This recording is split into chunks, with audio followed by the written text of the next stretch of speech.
والبلد الطيب يخرج نباته بإذن ربه والذي خبث لا يخرج إلا نكدا كذلك نصرف الآيات لقوم يشكرون 58 আর উত্তম ভূমি তার ফসল বের হয় তার রবের অনুমতিতে আর যা নিকৃষ্ট তাতে তো কমই উৎপন্ন হয় এভাবেই আমি আয়াতসমূহ বিভিন্নভাবে বর্ণনা করি এমন কওমের জন্য যারা কৃতজ্ঞ হয় لقد أرسلنا نوحا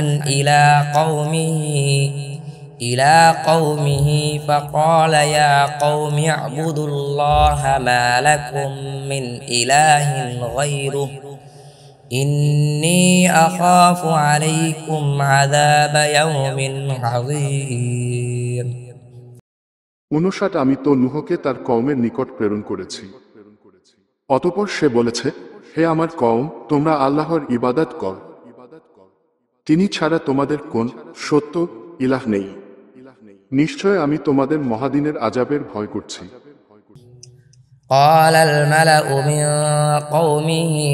إنا لنراك في ضلال مبين সাত তার কওম থেকে নেতৃবর্গ বলল নিশ্চয় আমরা তোমাকে স্পষ্ট ভ্রান্তিতে দেখতে পাচ্ছি قال يا قوم ليس بي ضلالة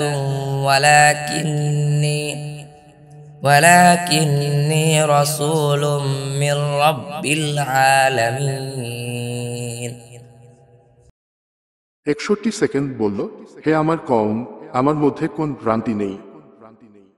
কিন্তু আমি সকল সৃষ্টির রবের পক্ষ থেকে রাসূল